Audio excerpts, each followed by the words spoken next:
Hi guys, and welcome to the FPL review of Game Week 23 and beyond. I think one of the biggest talking points right now is that when do you want to use your all the chips, be it free hit, be it wildcard, be it bench boost, be it uh, assistant manager chip also, which is a kind of a new thing. And for me also, I have got all the chips which are in place. My ranking is 161,000. I don't think it's that bad, although I could have done better. In my last game week, I had Trent on my bench, and I was just hoping that Cole Palmer doesn't start because he was doubtful, and and I think I've lost 11 or maybe 8 9 points because of that. But that's now gone by, and I've made some changes for this game week already, and I'll let you know that for what I have done that, and probably what you can do in the near future as well. So, firstly, I've got Konate in my team. The reason is simple. Obviously, Liverpool go to Ipswich Town. I mean, Ipswich come to Liverpool, and I believe that there's a high probability that Liverpool would be eventually getting the clean sheet in that game. Although you just never know.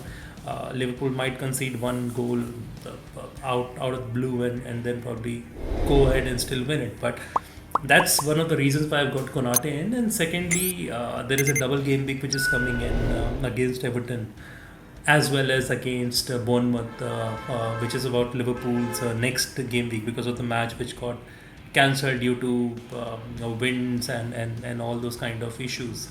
So my strategy for this game week is kind of pretty simple. To be honest, I am hoping that I would from this team I would have Trent, I would have Konate, I would have Timber.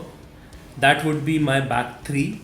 I might look at Robinson also because Robinson has been a very good player till the time from the time I've got him in my team.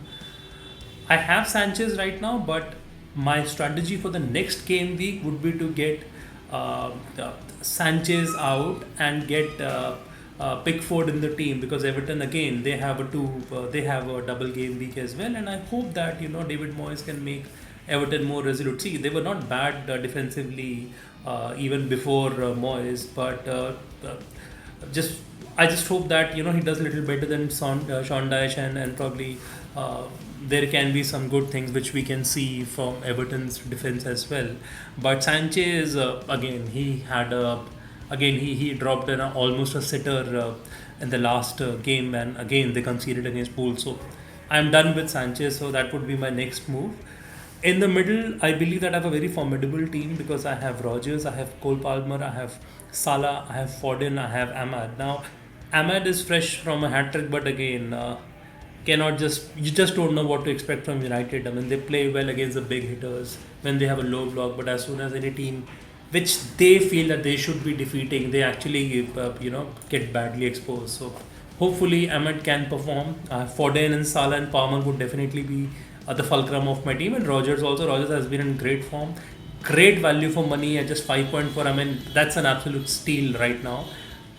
Front, I have Isaac. Didn't have. I think he blanked after 9 games in the last game against Bournemouth, but I expect him to do well against a team which is almost certain to be relegated in Southampton.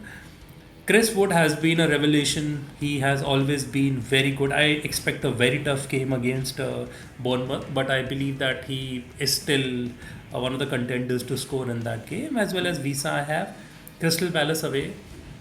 Although I would humbly say that Brentford have not been great in their travels, but I expect that he can do really well in this game. So that's a kind of a strategy which I'm thinking that what my players can be there. If you do not have okay, so anybody who's looking to use your free hit, maybe in the next game week you can do that. If you want to have a couple of players from Everton, maybe Calvert Lewin also scored. If you want to back him because they have a match against Leicester, and if you feel that you want to get play free hit in the next game week, you can definitely do that. I would still advise you if you have a decent team and if you even have 70 to 80% of the people, which I am showing. I'm not saying that my team is great, but at least I think there are a lot of performance which I can see in the team. So if you have 70 to 80% of these players, avoid playing Wildcard at this point of time. I think just keep it for next couple of game weeks. Maybe after this January transfer window is done, we may see some more new signings coming in, some players going out as well. Like Anthony has moved out to Real Betis. There's a talk of Darwin Nunes also, although I hope that it doesn't go. And so I'm just letting you know that there would be a couple of moments which can still happen with a lot of these players. So just wait for your free hit and just look at 27-28 game week, because we might see some injuries also. We might see more of a load which comes in with Champions League fixtures, with Europa League fixtures, with Conference League, and you might want to just save it from there. And for bench boost, this is another opportunity. If you want to play a bench boost, if you are playing a free hit, then I would advise you to play a bench boost also, because in free hit you can have almost all the players, but you cannot have more than 3 players each from the team. So from any team. So even if you want to have 6 players from Liverpool and Everton, if you feel that you have strong enough players, you can go ahead and play the bench boost. So that's one of the another thing which you can do. However, I just still keep it for my game week starting 30. I am not playing any of the wild cards or any of my chips at this point of time. Okay. Now, I would also suggest you to wait for a couple of game weeks, because I am still not sure that how this assistant manager chip would be working on, because a lot of people are still kind of figuring it out that how you want to use it. I believe that a lot of people, because it's a Liverpool double game week, so they might be interested in playing that chip from 24th game weeks, but I just want to see the output of those couple of game weeks, that how the results have been there, and then I can take a informed call accordingly. I would not want to have this thing just to start off right away. That would be my personal preference, if you ask me personally. Apart from this, which players to back, which teams to back now? See, here my take is, and I'm going to what kind of ratings. So let's look at the fixture difficulty rating for most of these teams. So look at Arsenal. Arsenal at this point of time are kind of Arsenal have, I would say they have very good fixtures apart from Manchester City home, but I think they would still back themselves. But if you see Wolves, Leicester, West Ham home, Nottingham Forest stuff is not an easy game anymore. United might be easier than Nottingham Forest, with all due respect to United. They have a decent fixture. Aston Villa have great fixtures. So if you feel that, that's why I have never thought of having Morgan Rogers out of the team. I might look at after 27th game week when they go to Brentford and Liverpool. Still, they can get something out of it. So the teams which outrightly I see have difficult fixtures, maybe Ipswich has very difficult fixtures. They are coming from a 6-0 spanking by Manchester City. Look at Liverpool. Liverpool have a great fixtures. I mean, forget about Manchester City away. Newcastle home tricky, but I believe Liverpool will get over the line. Southampton home should be good. Wolves home should be good. These fixtures, it's a tricky one. It's both are tricky, but I expect Liverpool to do fairly well. So Liverpool have great fixtures. Do not sell Liverpool players right now. City, I have got Foden, because I believe that if Foden is on song, in any fixture he can score goals. But I had uh, I think Guardiola before this fixture only, and I got him out of the team because I thought that against City that would be, I mean, in the next coming fixture I don't expect City to have a clean sheet. Not against Chelsea, not against Arsenal, not against Newcastle, not against Liverpool, and not even against Tottenham, and not even against Nottingham Forest, and not even against Brighton. That's my whole assumption. That's the reason why I had to make that change. So all in all, I think the teams which have good fixtures, and even if you see United have a, I don't know what to make of United fixture, because the players which United have, I mean the team which they play, I mean if you look at, apart from Arsenal, there are no big hitting teams here. Tottenham is right now at a free fall like United only. Against Fulham, against Crystal Palace, against Everton, I don't know what to expect from Manchester United, so I would still not like to comment anything on that.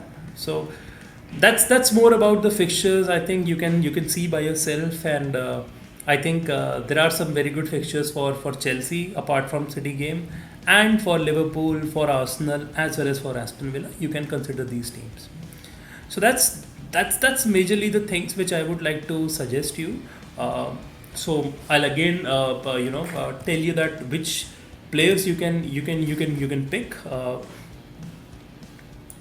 One thing which you can do is you can obviously have uh, Cole Palmer in the team.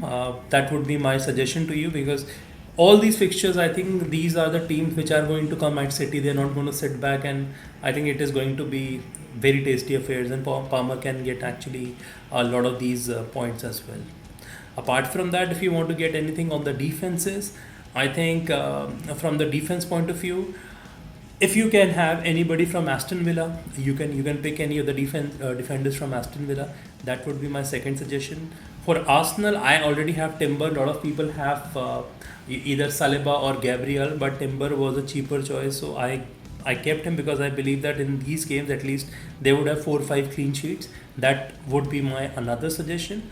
Um, I have Aina for Nottingham Forest, but here he might struggle when it comes to these 3 game fixtures with Newcastle, Aston Villa, and in Arsenal and Manchester City. That's where I'm going to make. That's what I'm saying. So around 26 or 27, that is where I'm going to actually play my wild card. So that's more about the team which I believe, which I think should be your consideration about the players and everything. Uh, so in this game week, who would be my captain? I think I am inclined to go to Mo Salah as my captain. He has actually been not great in the last couple of game weeks. I don't know if it's because of the contract, it's because how the teams are playing against Liverpool. Have still having loads of shots, and I think Salah could have scored a couple of goals in both the games against Nottingham as well as against Brentford. So I expect him to at least do pretty well, and I think Ipswich, their confidence would be really shattered after being on a really receiving end against Manchester City. So I think Mo Salah would be back in the goals. I am going to keep him the captain, and maybe I think this looks to be a kind of a complete team, barring by keeper, because I know that Sanchez is going to concede against City. However, I feel that maybe I think next game week is a classic, I would say, opportunity to get Big Foden, and just to ensure that I've got Everton player as well in the team, which is having a because of the double game week which is coming in. Yeah. So thank you so much, guys. This is more about what we are doing, and I hope that I can get into 100,000, under 100,000 in the next couple of game weeks, because I still have all the chips and all. I just don't want to use anything in haste. I just want to ensure if my team is good, and for you also, if you feel that your team is settled and if everything is fine, just don't play any chip for the sake of playing it, because we have this pressure of, if you're playing against our friends, or if you're playing against leagues in with our colleagues, or maybe with any other group, there's a tendency that we would try to use that chip because somebody's making 4 changes, 5 changes. This is a league, it is not an individual battle. So any player which is actually doing well over the years, so now look at these players. Isaac is a world class player for so many years. Wood is a surprise, but he's a very consistent performer against for so many years. Salah is obviously one of the best Premier League has seen. Foden is one of the best. Ahmad, everybody says, is one of the best young talents. Palmer is one of the best in the last couple of years. In fact, Robinson, everybody used to say last year also that he is going to be one of the things for the future. Trent is world class. Konate is world class. Aina, again, this team has punched above the weight. So Aina is one of the exceptions, but again, he's a very resolute defender. And Timber also is a Dutchman. He is a Dutch national and plays for a very strong Arsenal team, which has been having a very good defense in the last so many years. So just look at that. These are the consistent plays. You don't need. There's no rocket science of scoring good points in this league. Just ensure that whatever players you're picking it for a particular time duration, not for 1 or 2 game weeks. Because at the end of the day, once you accumulate the score, you would find that you would have most of these players, which are actually known players, doing well over the course of time. Yeah. So thank you so much, guys, and I just hope that you have a great FPL game week next time also. But just I just hope that you continue with your passion, what you want to do, and just ensure that you don't panic when you are making changes. Take care. Thank you, guys.